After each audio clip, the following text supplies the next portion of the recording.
Welcome to our new lesson, which is kinds of proportion. Direct proportion. So Benjamin prepared a graph of his allowance for 5 days. We want to know how much is his daily allowance. If we will study the graph, we can observe that his daily allowance is 100 pesos. Next, how much does he receive in 3 days? Let's observe. For 1 day, he will receive 100 pesos. For 2 days, 200 pesos. For 3 days, 300 pesos. So he received 300 pesos for 3 days. What happened to the amount of money in pesos as the number of days increases? Let's observe again. For 1 day, he will receive 100 pesos.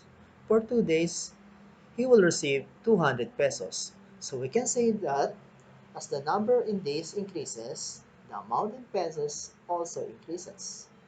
Next. What happened to the amount of money in pesos as the number of days decreases? Again, it will start from for 5 days, he will receive 500 pesos. For 4 days, he will receive 400 pesos. So we can say that as the number of days decreases, the amount in pesos also decreases. So we can say that as one quantity increases, the other quantity also increases.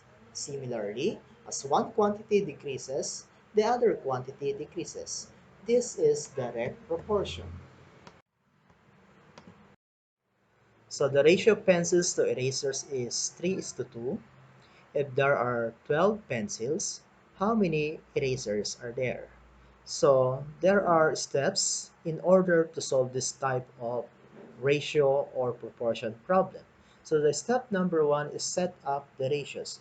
Take note that, okay, the arrangement in the first ratio is equal to the arrangement in the second ratio, such that in our representation, we have pencil is to erasers. So we have the same arrangement in the second ratios. So we have pencils is to erasers.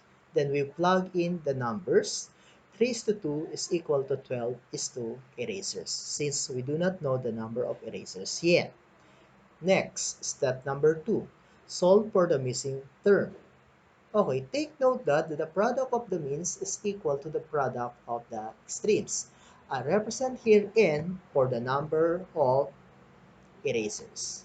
Then, take note that 3 times n is equal to 2 times 12. Okay. Then I have here 3 times n is equal to 24. And if I want to find the value of n, I'll undo the operation. Instead of multiplying by 3, I have now here n is equal to 24 divided by 3. So n is equal to 8.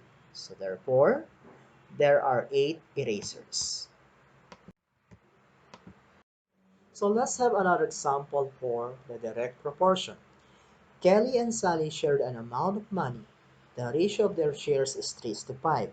If Kelly has 900 pesos, how much money does Sally? So let's have step number 1. So we're in to set up the ratios. So the arrangement will be Kelly's to Sally is equal to Kelly's to Sally.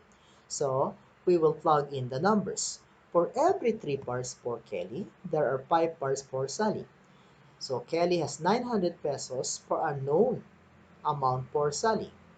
Then, step number 2, solve for the missing term, wherein the product of the means is equal to the product of the extremes.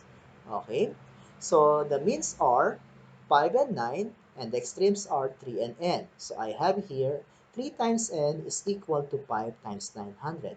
But take note that I can get the product of 5 and 900 first. So I have here 3 times n is equal to 4,500. Then I want to find out the value of n. So I'll divide 4,500 by 3. So n is equal to 1,500. So Sally has 1,500 pesos.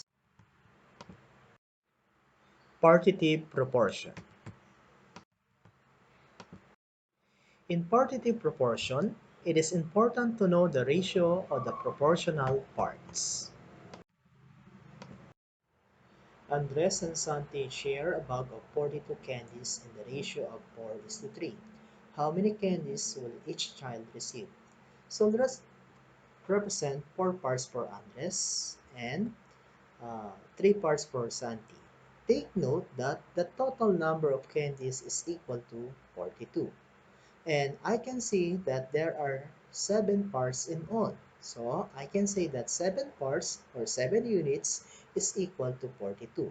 But if I want to find out the value of each unit, okay, since there are 7 equal units, so to find the value of each unit, so that is 42 divided by 7, so 1 unit is equal to 6. But take note that Andres has 4 parts. So we have 4 times 6 is equal to 24. While Sandy has 3 parts, so we have 3 times 6 is equal to 18. So therefore, Andres received 24 candies, while Santi received 18 candies.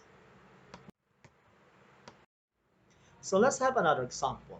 Blue and Lyka share an amount of money in the ratio of 5:3.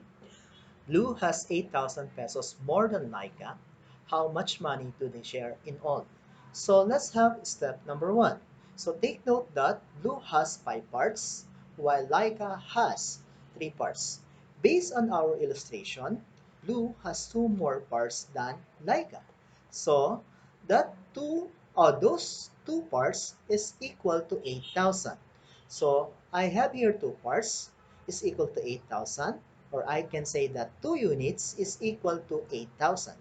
And if I want to find out the value of each unit, so that is why 1 unit is equal to 8,000 divided by 2, so 1 unit is equal to 4,000 pesos. However, Blue has 5 parts, so that is why 5 times 4,000, so which is equal to 20,000. And Leica has 3 parts, so 3 times 4,000, which is equal to 12,000 pesos. But I want to know the total money that they share all together.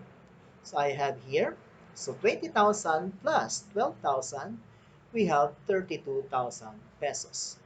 But I can use shorter way, or we call this one as the time saving technique. Now, since the total number of units is equal to 5 plus 3, because I have 5 parts for blue and 3 parts for Leica. So, the total number of units is equal to 8. And each value plus is equal to 4,000. So that is why 8 times 4,000. So this is equal to 32,000 pesos. So Blue and Leica shared 32,000 pesos in all. Indirect proportion.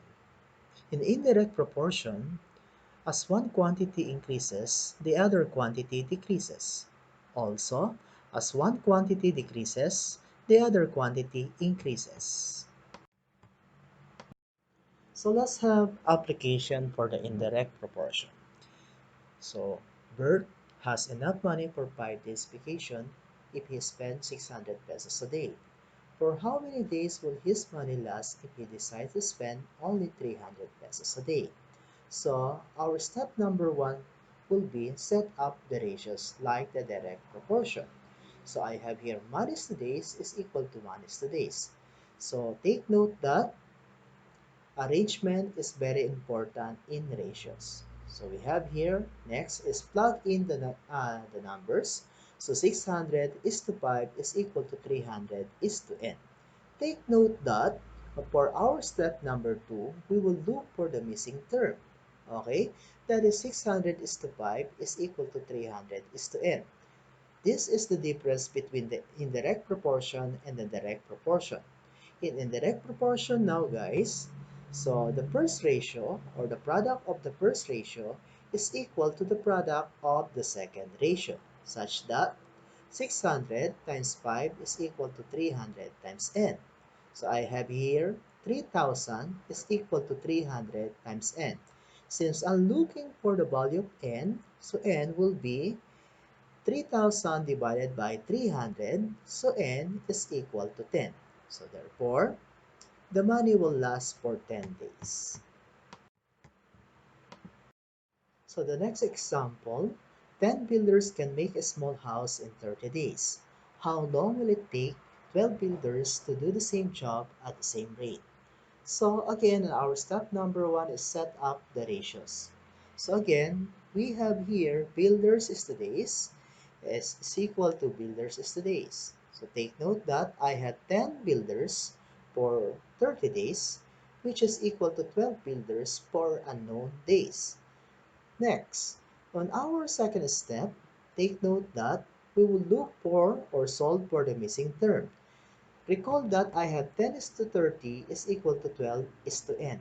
Now, in indirect proportion, the product of the first ratio is equal to the product of the second ratio, such that I have 10 times 30 is equal to 12 times n. So I have here 300, which is equal to 12 times n. So, to look for the value of n, so n is equal to 300 divided by 12, so n is equal to 25. So therefore, they can do the job in 25 days.